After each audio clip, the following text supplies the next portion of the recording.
Bonjour Florence Junio. Vous êtes auto-éditrice, vous avez écrit de très nombreux livres, donc je vous invite à vous présenter. D'accord, écoutez, je suis professeure de lettres classiques, donc j'enseigne au lycée de la Versoix à Thonon-les-Bains. J'ai 3 grands garçons, je suis une mamie de 2 petits-enfants et évidemment depuis toute petite j'adore lire et puis l'écriture en fait m'est venue de façon un peu impromptue une nuit où je venais de poser l'Assassin royal de Robin Hood et du coup j'ai eu un chapitre qui m'est venu en tête et la même chose 2 soirs de suite. Du coup, je me suis relevée pour écrire la 3e nuit et voilà comment ça a commencé. Donc, j'ai écrit maintenant une vingtaine de bouquins, plus un recueil de poésie et je suis sur Facebook, les réseaux un petit peu depuis 3 ans seulement. Par contre, je suis à la Société des auteurs savoyards donc j'ai fait des salons. Le salon du livre, notamment le salon du livre de Genève 2 ans de suite. Là, depuis 2 ans, j'en fais plus trop. Puis comme je travaille à plein temps, donc j'ai pas beaucoup de temps le week-end, il faut beaucoup d'énergie aussi. Mais bon, je pense refaire des séances de dédicaces bientôt. Voilà. Ok. On parle de quel livre? Du dernier, je vois que sur les réseaux sociaux, vous mettez en avant l'héritière du don, la trilogie. Oui, voilà, en fait, la trilogie de l'héritière du don, c'est justement celle que j'ai écrite en premier, donc c'est mon premier bébé, si je puis dire. C'est vrai que cette trilogie, elle me tient beaucoup à cœur. C'est l'histoire d'une petite fille qui part sur les chemins de son royaume avec la guérisseuse de son village. Elle sait pas du tout ce qui va lui arriver, ni pourquoi. Donc, en fait, elle doit rejoindre la communauté des sages pour être initiée. Donc, il y a tout un parcours semé d'embûches qui l'attend à travers les forêts. Et elle fait beaucoup de rencontres qui auront beaucoup d'importance dans les tomes suivants. Voilà, il y a 3 tomes. C'est une belle trilogie. En fait, c'est une de mes passions, la fantaisie. Donc, j'ai commencé comme ça parce que d'abord, c'est ce qui m'est venu. Mais c'est vrai qu'il y a aussi l'histoire qui me passionne. Et du coup, avant même d'avoir fini ma trilogie, j'avais déjà en tête un roman qui maintenant est publié, qui a été publié en auto-édition et qui maintenant est publié chez M+. Donc voilà. Et donc j'ai écrit 2 autres romans historiques qui s'appellent donc l'un l'héritage du passé qui se passe au XVIe siècle, donc XVIe siècle, non, qui se passe au XVIIIe siècle sous les Rosicruciens, Marie-Antoinette. Donc c'est une chasse au trésor en même temps qu'une histoire d'amitié avec un peu de romance.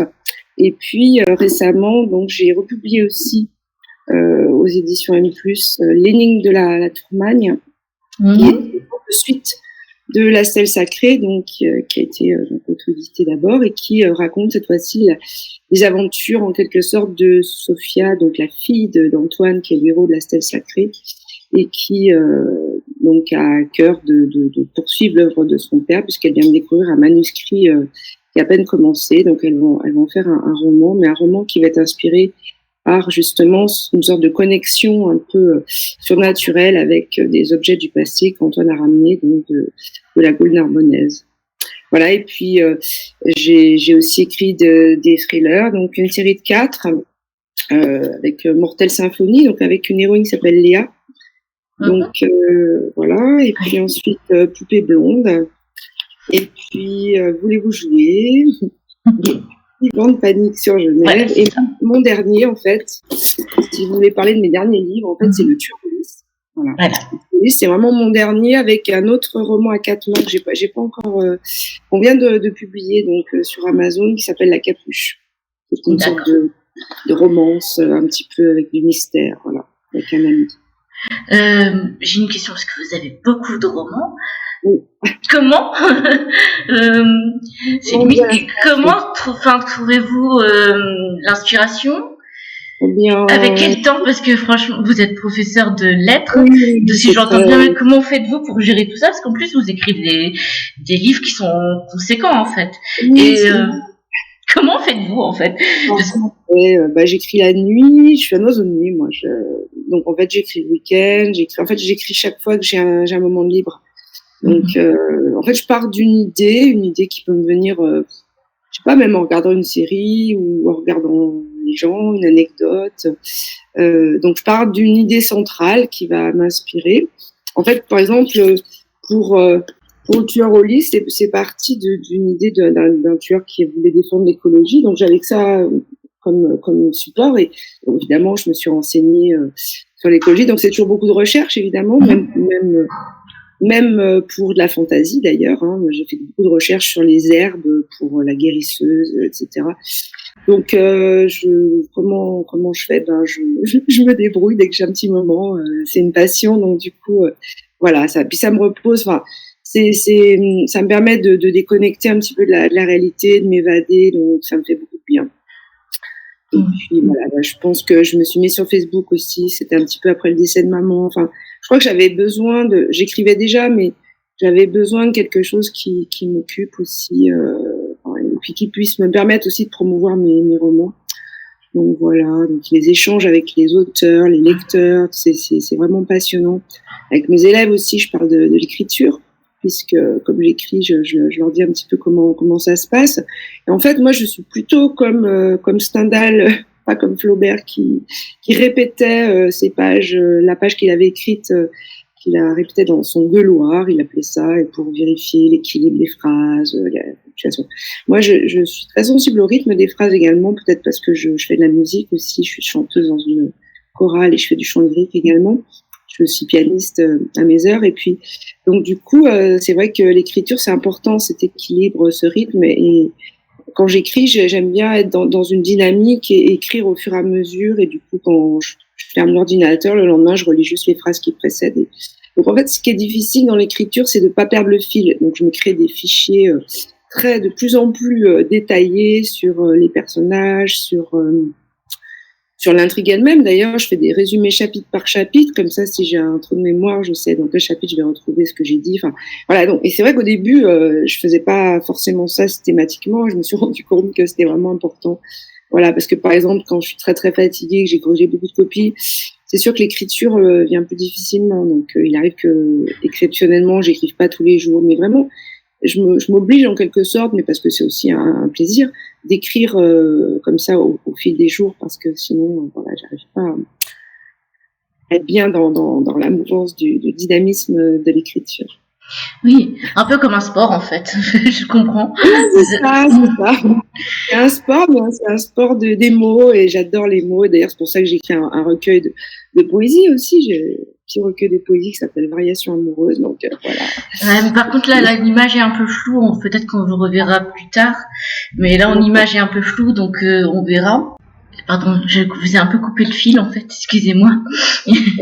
C'est comment on passe de professeur de lettres classiques auprès de lycéens, je suppose, à auteur de fantasy et de thriller en fait, parce que j'ai vu votre photo et je me suis dit, j'avais d'abord vu les couvertures de vos livres et vos différents résumés, puis après j'ai vu votre photo, je me suis dit, on dirait pas. C'est ça. Comment? On dirait pas que je suis prof. Non, l'inverse. Quand on voit la photo, on voit une personne très douce, très calme. Et je me dis comment on a. Je suis pas très calme. Je suis quelqu'un de passionné. Il faut que ça bouge, il faut que ça avance. Avec mes élèves, je les pousse, je les tire. Je suis très dynamique. C'est beaucoup d'énergie. Mais en fait, si on met pas de l'énergie dans un cours, on n'obtient rien des élèves. Hein. Et inversement, d'ailleurs, c'est comme je leur dis toujours, c'est donnant. Et c'est avec votre énergie que moi je peux rebondir, etc. Donc, un cours, c'est vraiment une interaction. Donc voilà, c'est comme ça que ça fonctionne. Donc, comment je suis passée, c'est juste que parce que quand j'ai commencé à écrire, je me suis dit la littérature m'intéresse. J'ai beaucoup aimé Tolkien, et évidemment j'ai aussi une culture classique avec le réalisme, avec Zola, avec Stendhal, avec les grands auteurs russes, Dostoïevski. Enfin, forcément j'ai lu énormément depuis toute petite. Hein. Et en fait, quand j'ai commencé à écrire, je me suis dit que j'allais explorer tous les genres. Voilà. En fait, c'est mon défi. Et en fait, c'est vraiment intéressant de pouvoir explorer tous les genres. D'ailleurs, il me reste plus qu'une pièce de théâtre à faire, et j'aurais un petit peu fini cette exploration. Donc voilà. Et puis j'écris des nouvelles aussi, beaucoup, sur des concours, des concours qui sont pas juste comme ça pour le plaisir, hein, pour le fun, comme on dit. Donc j'en ferai certainement un recueil de nouvelles quand j'en aurai assez. Mais voilà, c'est l'inspiration du moment.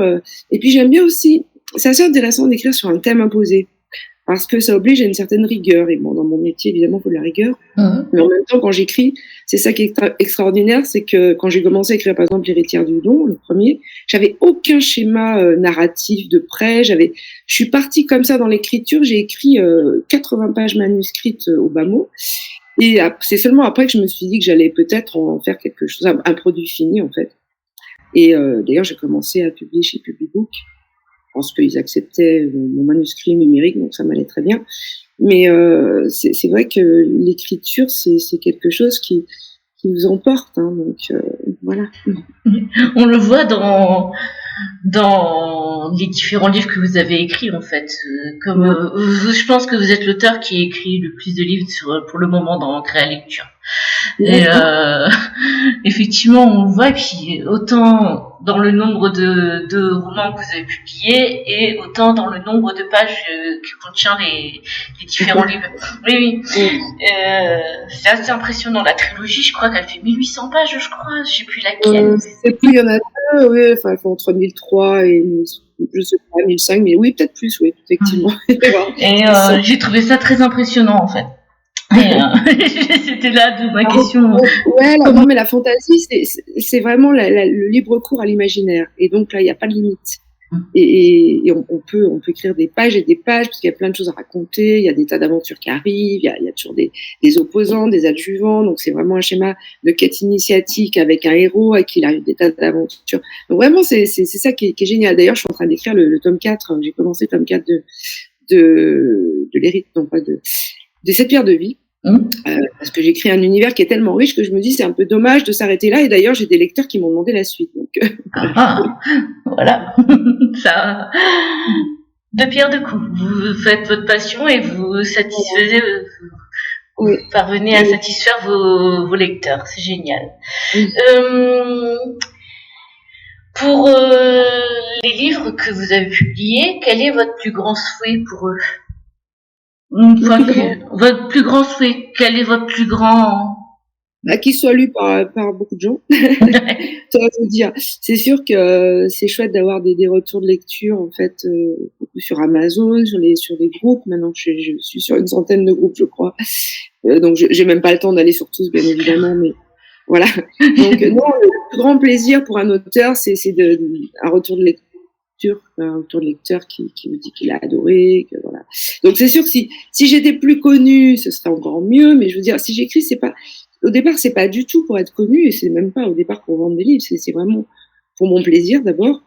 Et évidemment, maintenant, je me suis prise au jeu, j'ai envie d'être lue par beaucoup de gens, mais voilà, donc oui, bon, c'est sûr que si j'avais une grande maison d'édition qui me prenne mes livres et qui fasse la promotion et que j'ai plus ça à faire, ça m'ôterait, c'est vrai, beaucoup de temps passé, même si c'est chouette de faire la promo, mais ça prend beaucoup de temps, en fait. Donc, c'est le temps que je passe pas à écrire, du coup.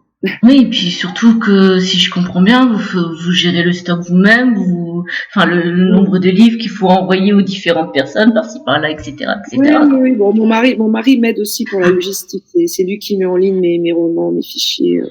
Donc ça c'est sympa, il est gentil de le faire, parce que c'est vrai que ça m'ôte une grosse épine du pied. Ok. On a la question qui suit, c'est est-ce que vous avez des projets d'écriture? J'ai compris que vous faites un 4e pour les 7 pierres de vie. Il y en a d'autres encore, je présume que oui. Bon, j'ai un thriller qui est en attente, là, qui est prêt, il faudrait que je remanie, peut-être que je relise. Et puis j'ai aussi l'écriture, donc je parlais de La Capuche, avec un ami, donc un petit peu une romance avec un couple gay, donc rien à voir avec ce que j'écris d'habitude, mais c'est ça qui est chouette. Et un couple gay, mais il y a plein de mystères aussi, il y a une capuche, l'histoire d'une capuche justement. Et c'est très drôle, en fait, c'est plein d'humour, et on est en train d'écrire le tome 2. Donc à 4 mains, donc avec mon amie Andrea B. Cécile, donc qui a aussi écrit des romans, voilà. Donc et puis toujours écrire des nouvelles, voilà, j'ai en tête 2-3 intrigues. Mais oui, il faut le temps, quoi. Donc en fait, j'ai 48 heures, parce qu'en plus je fais des retours de lecture sur ce que je lis, donc je lis énormément. Donc je lis tous les soirs avant de me coucher, quand j'ai un petit moment aussi, beaucoup en numérique, parce que je trouve ça vraiment agréable finalement, une liseuse, alors qu'au départ j'en voulais pas. Et là, vraiment, je trouve ça génial. Donc, je lis énormément aussi. Et puis, ça nourrit mon imaginaire. Donc, forcément, voilà, la lecture va pas sans l'écriture et inversement. Oui. Donc, voilà. Et j'ai une seconde prof, mais d'anglais, qui doit être aussi professeure de français, mais elle est au niveau collège, elle, et qui expliquait aussi qu'on peut pas être auteur sans être un grand lecteur derrière. En fait. Je pense forcément, parce que bon, la musique des mots, ça s'apprend pas tout seul quand même. Si on a un don pour la musique, faut quand même avoir lu, il faut du vocabulaire, faut maîtriser l'orthographe, enfin plein de choses, quoi. Je veux dire, on peut pas se prétendre écrivain sans maîtriser et la forme et le fond. Et donc, je pense que c'est important que, je comprends qu'il y ait des gens qui s'auto-publient, qui n'est pas forcément de relecteurs sérieux et qui, du coup, qui laissent des coquilles, hein. Ça arrive à tout le monde, bien sûr. Mais moi, je sais que même moi, ça m'arrive. Mais c'est vrai que je trouve ça important quand même de faire preuve de la plus grande rigueur possible quand même pour donner satisfaction au lecteur. Je vous invite à passer à la deuxième partie de l'interview, qui s'intitule, qui est une activité qui est proposée dans le livre de Philippe Brasseur, qui a été publié en 2003 et réédité en 2013, qui s'appelle 1001 activités autour du livre. Et cette activité précisément s'appelle Si tu étais un livre, lequel serais-tu? Et j'ai repris quelques questions et je les ai adaptées en interview. Donc je vais vous poser des questions, et il suffit de répondre au tac au tac, tout simplement. Je vais essayer. Si la lecture était un sport, lequel seriez-vous? Un marathon. Je suis pas étonnée de votre réponse. Et puis un bien de fond, bien le grand marathon. Si vous étiez à un endroit où il fait bon lire, lequel seriez-vous? Sous mon olivier, vers ma piscine, dans ma maison du Sud, c'est un vrai bonheur. Voilà. Si vous étiez une histoire, laquelle seriez-vous? L'histoire d'Alana, ma jeune héroïne dans l'héritière du don, parce qu'elle a un don justement, ce qui est formidable. Oui, je crois que c'est ça. Si vous étiez un professionnel du livre, lequel seriez-vous? Alors, je vais rajouter professeur de lettres classiques, que je faisais pas auparavant, mais un auteur, un auto-éditeur, un éditeur, un illustrateur, un traducteur, un correcteur. Je crois que je ferais dans la correction des livres, parce que je supporte pas. J'aime bien aider les gens à corriger leur manuscrit, donc je crois que je serais correctrice. Si vous étiez un livre à emporter sur une île déserte, lequel seriez-vous? Je vais pas faire dans l'originalité, je vais vous dire Seigneur des Anneaux de Tolkien, parce que c'est vraiment un chef-d'œuvre. Voilà. Vous êtes la première à le dire, donc ça peut comme assez original. Oui. Si vous étiez, enfin la dernière question, si vous étiez une bande dessinée, laquelle seriez-vous? Achille Talon. Achille Talon, parce qu'il est plein d'humour, il y a plein de jeux de mots, donc c'est vraiment excellent. Voilà. Bon, moi j'ai terminé avec l'interview. Est-ce que vous avez des questions, des choses à préciser? Non, c'est juste lisez mes livres, et voilà, vous apprendrez à me connaître à travers l'écriture, parce qu'évidemment mes personnages sont porteurs de toutes mes valeurs, donc il y a un peu de moi dans chacun, un petit mélange, voilà. Ok. L'image est assez belle, donc si vous voulez présenter votre livre sur la poésie, vos livres de poèmes que vous avez écrits. En fait, j'en ai écrit qu'un, qui s'appelle Variation amoureuse. Alors, on le voit beaucoup mieux, oui. De la magie des mots. Donc, en fait, j'ai exploré toutes les formes d'écriture de la poésie en prose à la poésie en vers libre, à la poésie en sonnet. Enfin, il y a plein de formes poétiques sur le thème amoureux. Donc, c'est très agréable, en fait. Et puis, j'ai écrit aussi des poèmes en anglais à l'intérieur, parce que je vous ai pas dit, mais ma passion première, c'est l'anglais. Donc, en fait, j'adore les langues. Non, mais voilà, j'adore les langues, qu'elles soient mortes ou vivantes, et si je pouvais, j'apprendrais toutes les langues comme le russe, et puis des langues que je connais pas, enfin voilà. Donc, c'est dommage, j'ai pas le temps, mais peut-être à la retraite. Voilà. Traductrice, c'est intéressant aussi d'ailleurs comme métier. Mais bon, voilà, on peut pas tout faire. Hein. Bon, voilà, c'est ce que j'allais dire à un moment, le temps est un peu compté. Bon, bah voilà, bah, je vous remercie de votre attention et puis à très bientôt.